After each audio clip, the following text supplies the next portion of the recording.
अशोक जी, अध्यक्ष मंडल के सदस्य, यूएन रिप्रेजेंटेटिव जो कि ईरान से आई हैं, हनी जी, और आप सब जो इतने सारे जगहों से रंग बिरंगे लोग सभ्यताओं से, संस्कृतियों से आए हैं, आप सब से मिलके मुझे कितनी खुशी हो रही है, मैं बयान नहीं कर पाऊंगा। बहुत बहुत बहुत धन्यवाद आपका, ईश्वर का, कि आज मैं आप लोगों से जुड़ पाया। आसान नहीं था, मैं चाहता था कल जुड़ूं, मगर खुशी है कि आज जुड़ पाया। मेरी रेलगाड़ी 11 और 7 मिलाकर 18 घंटे लेट चली, ऐसी स्थिति थी, तो फिर भी आ पाया। इसका बहुत बहुत बहुत खुशी है आप लोगों से मिलके।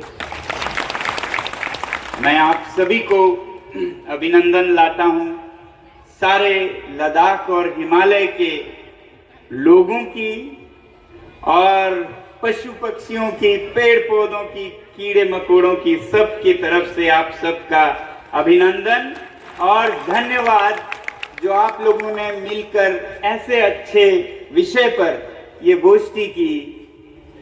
बहुत बहुत जरूरी थी कि आप जलवायु परिवर्तन, जो कि आज का सबसे बड़ा मुद्दा है, उसकी तरफ ध्यान जुटाएं लोगों का, और जिसकी संरक्षण करते आए हैं आदिवासी संस्कृतियां पूरे भारत में।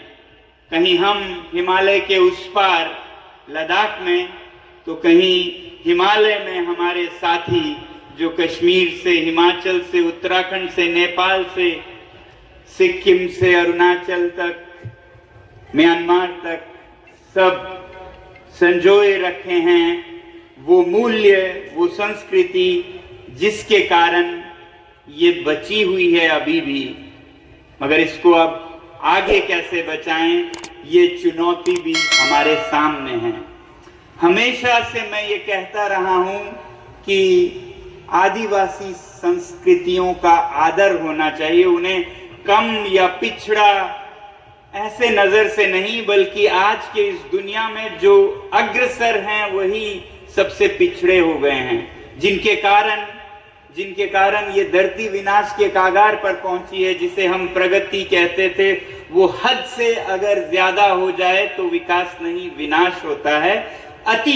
अति हर चीज की खराब होती है। तो ये जो विकास की धारणा है, उसका जब अति हो जाए तो आज आप समझ रहे हैं क्या हालत है धरती की, वो होती है।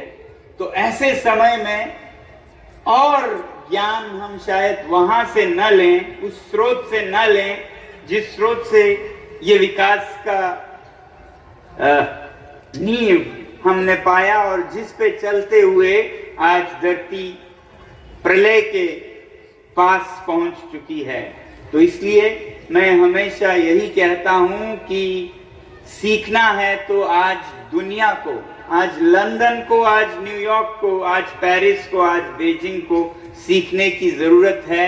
मूल निवासियों से, आदिवासियों से,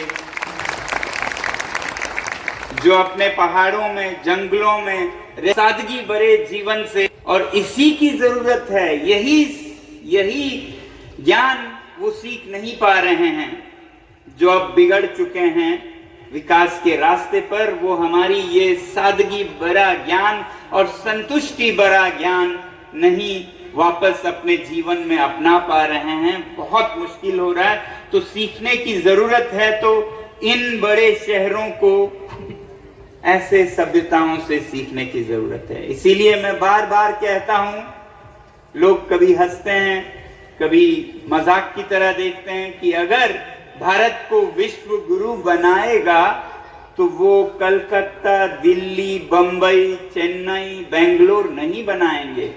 ये तो नकल है उन संस्कृति, उन सभ्यताओं के जिनके कारण पृथ्वी विनाश तक पहुंची है। तो नकल के, जिसे कहते हैं हम डुप्लीकेट संस्कृति, सभ्यताओं से, ज्ञान से, जो हम किसी और से लेके, जो मौलिक भी नहीं है हमारी, उसको लेके हम विश्व के गुरु नहीं बन सकते हैं। बल्कि अगर हम ढूंढें ज्ञान को अपने पहाड़ों में, जंगलों में, ऐसे संस्कृतियों से जिन्होंने सदियों से सीखा है और उस पर चले हैं कि कैसे बिना किसी के हानि किए अपना जीवन संतुष्टि से, सादगी में बिताना है, आज वो ज्ञान भारत से अगर बाहर जाए तो भारत विश्व गुरु बन सकता है। तो जैसा मैं कह रहा था, इस बात को बहुत गंभीरता से नहीं लेते थे, हालांकि मैं बोलता जाता था, मगर इस साल 2024 में 3 महीने पहले विश्व के स्तर पर भी इस बात को माना गया, जब संयुक्त राष्ट्र के यूएन के COP 16 जो कि विविधता पर, बायोडाइवर्सिटी पर हो रहा था कोलंबिया में, तो उसका सारा निचोड़ निकाल के जो बातें आई, उसमें सबसे महत्वपूर्ण ये थी कि इंडिजिनस लोगों को, आदिवासी सभ्यताओं को, संस्कृतियों को एक सम्मान से उनके द्वारा विश्व की ये जो जैविक विविधता है, बायोडाइवर्सिटी है, उसे बचाने का एक बहुत बड़ा साधन मानना चाहिए, उसे संरक्षित रखना चाहिए। अब ये संयुक्त राष्ट्र ने डंका बजाकर दुनिया को बताया है, यही हम कहते आए हैं आदिवासी लोग।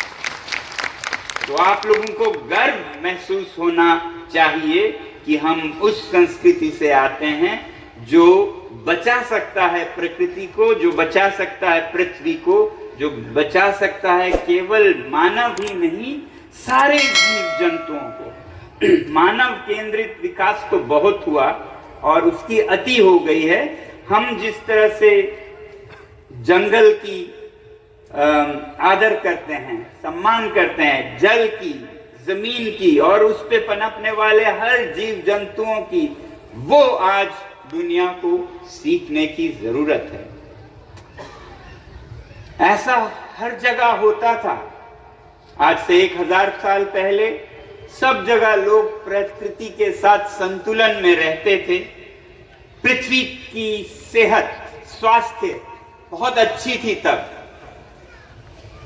घरों में आज जो हम साजो सामान भर के उसे एक क्या कहेंगे, संग्रहालय जैसा हर तरह का कचरा भर भर के कर रहे हैं, जिंदगी आसान बनाने के नाम पे, वक्त बचाने के नाम पे, वो साबित हो चुका है कि ये सारे वक्त बचाने के उपकरण प्रयोग करने के बाद आज माँ को अपने बच्चे से बात करने के लिए वक्त नहीं है।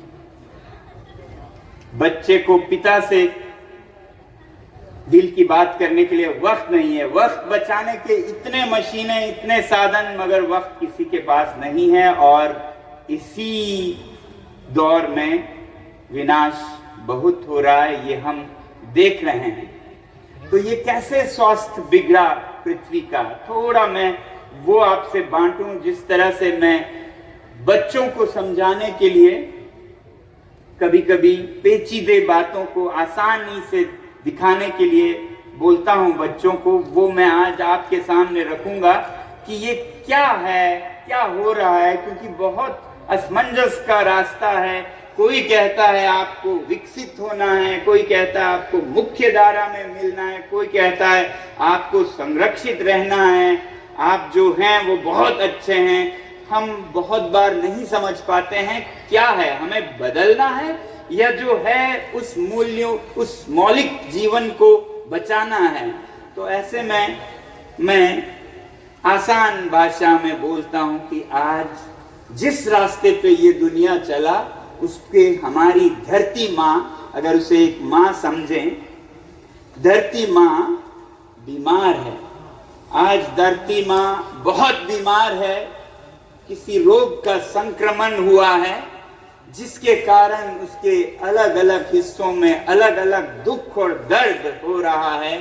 उसका तापमान बढ़ता जा रहा है, बुखार हुआ है धरती माँ को। ऐसा मैं बच्चों को बताता हूँ, और शायद समझने के लिए ये सभी के लिए आसान हो कि आज धरती माँ बहुत बीमार है, बहुत ऊंचा बुखार है उसे, और इस गर्मी, इस बुखार के चलते उसके जो माथे पर लद्दाख और हिमालय के बर्फ हैं वो पसीने की तरह पिघल रहे हैं। बुखार में है माँ, तापमान बढ़ता जा रहा है और उसके माथे के शीर्ष के पसीने, ये ग्लेशियर्स के पिघलते हुए हालत को देख के समझ आता है कि कैसे पसीना पसीना हो चुका है आज धरती माँ।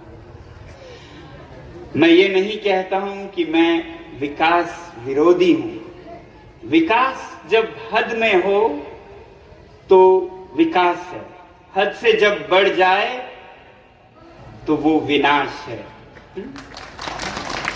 तो मैं हिंदी के एक गीत को अगर कहूं, इतने विकसित न बनो, इतने विकसित न बनो, हद के अंदर हो अगर विकास तो विकास होता है, हद से बढ़ जाए तो आप अपनी सजा होती है। अर्थशास्त्री कहते हैं उनके गुरु जो हमें विकास के रास्ते पे ले जाना चाहते हैं, फिर भी हम नहीं सुनते हैं। तो ये मैं आज एक तो दुनिया को, दूसरा हमारे ही जनजातीय लोगों को भी सुनाना चाहता हूं, खासकर युवा पीढ़ी को, ताकि आपको अपनी संस्कृति पे गर्व हो। जो सादगी थी वो पिछड़ापन नहीं था, वो बहुत अग्रगामी था, वो सबसे आगे है। दुनिया को आज चाहिए तो वो ज्ञान चाहिए, तो ये गर्व होना बहुत जरूरी है। मगर हमने भी, ऐसा नहीं है कि आप इस जनजाति से हैं तो आप तो स्वस्थ हैं। इसी जनजाति में भी जो लोग पृथ्वी को हानि कर रहे हैं, अपना सोच रहे हैं और किसी का नहीं सोच रहे हैं, वो संक्रमित हैं। और ऐसा नहीं है कि दिल्ली बंबई में जो है सब संक्रमित हैं, बहुत लोग हैं जो स्वस्थ बचे हुए हैं संक्रमण के बावजूद, जो हमें मदद करते हैं अपने बड़े बड़े शहरों से। मेरे साथी यहाँ दिलीप जैन जी हैं, वो आदिवासी नहीं है मगर उनके लिए वो हर रात दिन काम करते हैं। उसकी मैं बात कर रहा हूं कि जरूरी नहीं है कि दिल्ली और बंबई में सब संक्रमित हों। बचे हुए लोगों को एकजुट होना चाहिए, वो चाहे जंगलों और पहाड़ों में हो या शहरों के बीच अभी तक बचे हों, उनको एकजुट होके इस पृथ्वी के स्वास्थ्य को फिर से अच्छा बनाना होगा। इसलिए हम पर बहुत बड़ी जिम्मेदारी है। इसलिए मैं आप लोगों को एक तरफ तो धन्यवाद करने आया हूं कि आप अपने मूल्यों को बचाए रखने के लिए इतने 32 सालों से आप कोशिश कर रहे हैं। आज इसकी सबसे ज्यादा जरूरत है विश्व में। 32 साल पहले शायद लोगों ने इसे हंसी में उड़ाया होगा, ये पिछड़े लोग क्या कर रहे हैं, इनको कुछ नहीं पता है। आज वही लोग विश्व गुरु बनेंगे, तब आपका मूल्य बहुत होगा। तो ये अपने आप पर जो भरोसा है वो ना खोइएगा। संक्रमण चल रहा है मगर स्वस्थ कोशिकाओं को खुद को संभाले रखना है, नहीं तो कहेंगे बड़े गौर से सुन रहा था जमाना, खुद ही सो गए दास्तां कहते कहते। तो ऐसा ना हो, ऐसा ना हो।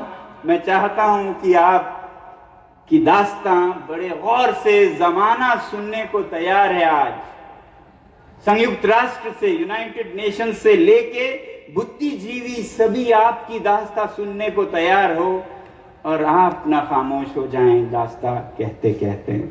तो इसके लिए मैं खास कर लद्दाख से आया हूं, बहुत दूर से आया हूं, बहुत कठिनाइयां सह के आया हूं। कई बार मन में विचार आया कि नहीं हो पाएगा ये, 2 घंटे के लिए मैं मिल पाऊंगा उनसे, अगर वो भी देर हो गई तो मैं यहाँ आके कुछ भी ना पाऊंगा, खाली मैदान में आऊंगा। मगर फिर सोचा जो भी हो, कोशिश करने वालों की कभी हार नहीं होती। तो कोशिश की, आप लोगों से मिल पाया। अब मेरी कोशिश कामयाब आपसे मिलने से नहीं हुई, ना ही होगी। अगर आप इन बातों को, इस मूल्य को, इस गर्व को अपनी संस्कृति के बच्चे बच्चे में दे पाएं, ये सकारात्मक संक्रमण अगर आप कर सकें तो हम ये नकारात्मक संक्रमण को रोक पाएंगे। यही आपसे अपेक्षा है, यही आपसे प्रार्थना है। इसी के साथ मैं लद्दाख के अभिनंदन और शुभकामनाओं के साथ आपका अंतिम दिन है। आप सभी को ज्यादा नहीं रोकना चाहूंगा। बहुत बहुत धन्यवाद। जय जवाहर। बहुत बहुत धन्यवाद। तालियां बजती रहनी चाहिए। तो एक मिनट, माँ धरती का जो पूरा स्वरूप है और हमारी धरती माँ आज किस हालत में आ गई है, इन्होंने हुबहू चित्र हमारे सामने रख दिया। तो वासुक जी, दौरे महफिल का मुझे होश नहीं है, मैं तो पीता हूं मगर मई का मुझे होश नहीं है। दौरे महफिल का मुझे होश नहीं है, मैं तो पीता हूं मगर मई का मुझे होश नहीं है। जाना कैसे वो मकान दूर है, अंधेरा है। जाना कैसे वो मकान दूर है, अंधेरा है। मई कसी जोर की कर ली है मुझे, मई का मुझे होश नहीं है। आपकी स्थिति जो है बहुमूल्य है, आपकी दिशा जो है वो बहुमूल्य है। पूरी दुनिया को दिशा देने वाले आपके जीवन को हम धन्य मानते हैं और हम लोग जरूर यहाँ से आपसे प्रेरणा लेके आपके काम को आगे ले जाएंगे।